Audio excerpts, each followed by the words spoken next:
Два начина, по които да тренирате.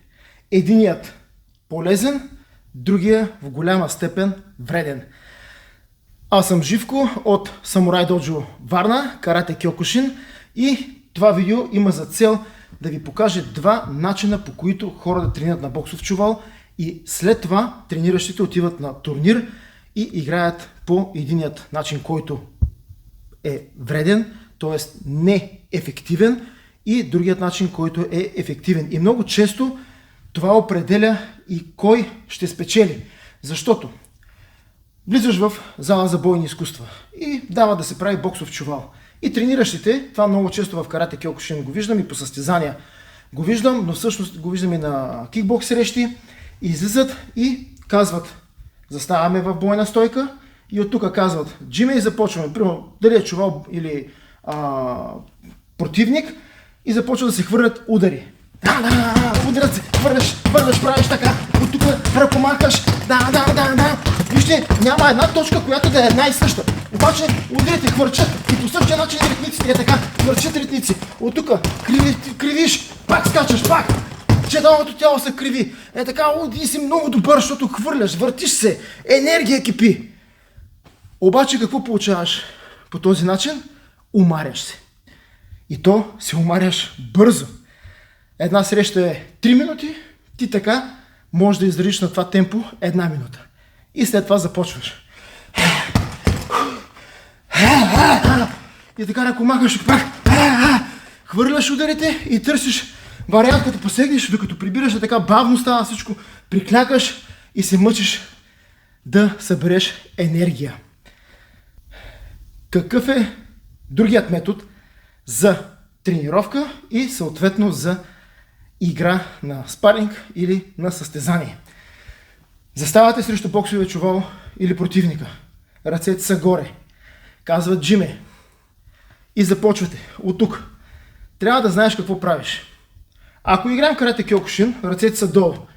Изчакваме противника да дойде и от тук трябва да знаем правим. Ой, гяко. Ой, гяко, шита. Ой, гяко, ой. За да можем да нанасяме ударите на едно и също място, а не просто е така само да хвърляме, да знаем къде отиват. И тъй като Кьокушин е нокдаун система, нашата цел е съответно да откажем противника, да му извадим въздуха, или да го ритнем в главата, или да направим нокаут. Няма как да стане това нещо с тия ръкомахания, освен, разбира се, случайно. Затова в самата тренировка заставаш срещу чувала и започваш да тренираш. Ой, гяко. Ой, гяко, мавашески. Ой, гяко, шита. От близка дистанция. Бам, бам, бам, бам. Бам, бам, бам. Бам, бам, бам, бам. 2 удара, 3 удара. 2 удара, 3 удара. Някой път дори само веднъж 1 удар. Бам, риташ. Хоп, хоп. Бам, риташ. Хоп, хоп. Подготвяш се. Хоп. Така, по този начин, когато започнеш да играеш срещу противника, заставаш срещу него, гледаш го и боя е дебнене, боя е да го излъжеш, не да го надбиеш, защото ти си тренирал и си здрав. Той е тренирал и е здрав. Ако тръгнеш на карабиньол и само на мятане на много мощни удари, отиваме на кой мускулатурата му ще издържи по-дълго в анаеробен режим и съответно ще може да наделее, когато другия се умори, да окапе. А когато наблюдавате професионалистите, те знаят какво правят тук. Хоп, бам, бам, гледате, шляп. Много рядко празни удари. Винаги насочен точно където трябва. Сега ръката е тук. Правя чудо на ваши. Хоп. Може да го защити, но тренирам, когато ми посегне с ой напред, да го заклюпя с чудо на ваши. Или когато направя комбинация, хоп, и от тук да извадя майгерето така, че да мога да му го пласирам. Няма никакъв смисъл да хвърлям такива ритници от тук, да ръкомахам безмислено, защото тези удари нямат ефективност. Трябва да търсим ефективност. За да бъдеш добър боец или бегач или половец или в каквото и да е, ти трябва да търсиш така да се натренираш, че да можеш с минимално усилие да постигнеш максимален резултат.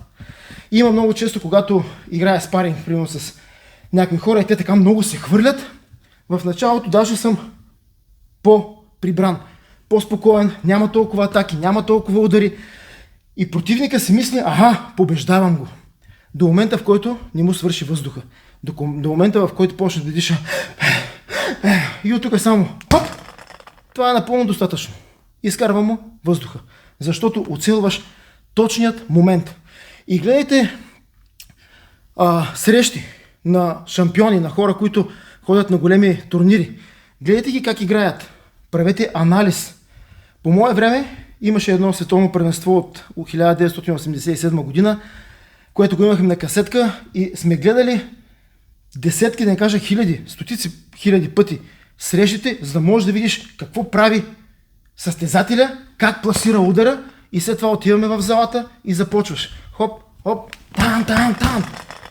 И не си мислете, че бързото удряне, бързите техники ще ви донесат успех. Вие трябва да можете да пласирате максимално точни удари. Това става с тренировка, която е по-бавна, по-плавна и дори когато играете спаринг, той да е бавен, плавен, за да може да се натренирате, да вкарвате техниката по правилният начин, без излишна енергия, с максимално изчистена траектория и когато излезете вече срещу реален противник на състезание, единственото, което трябва да направите е да засилите темпото и скоростта.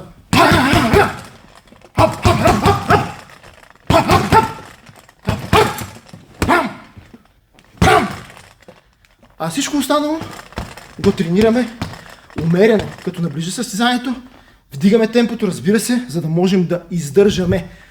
Но няма никакъв смисъл да правим на максимален капацитет 20 минути боксов чувал. Защото вашата среща е 3 минути. Може да имате едно продължение 2 минути и още едно продължение 1 минута. Тоест вие трябва на максимален капацитет да може да издържите примерно 7 минути. Това се натренирва и сте готови. И така да обобщим.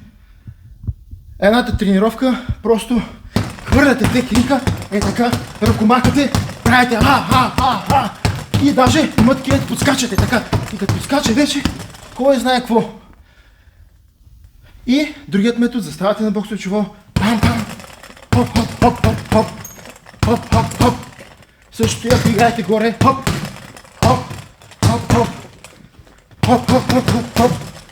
Но плавно, умерено, за да може да изградите правилните невронни връзки в мозъка си, къде отива удара. А не да го вадите един път от тук, един път от тук, един път така, един път да залитате така. Всичко това са отделни удари. Може да ги тренирате. Примерно Орошизуки отгоре или Шитазуки, но да е натренирано, за да знаете, че това е това. Това е Ороши, това е Мавашиски, това е Гякозуки, това е Ойзуки. Всеки удар да знаете как се прави максимално изчистено и къде точно трябва да влезе. Не е просто да го удрям. Играем спаринг и тук ми удрите в гърдите. Аз имам гръдна мускулатура здрава. Може да ме биеш колкото си искаш. Почти. Имам здрава преса. Може пак да ме биеш. Даде, ама ако се науча, когато да усещам, кога се поема въздух, хоп, достатъчно. Хоп. От близка дистанция, как влизат ударите. От далечна как влизат ударите. Това не се тренира бързо, не се тренира на голямо темпо и не се тренира така, ръкомахайки каквото ти падне. Аз съм Живко, Самурай Доджо Варна, Карате Кьокушин УС.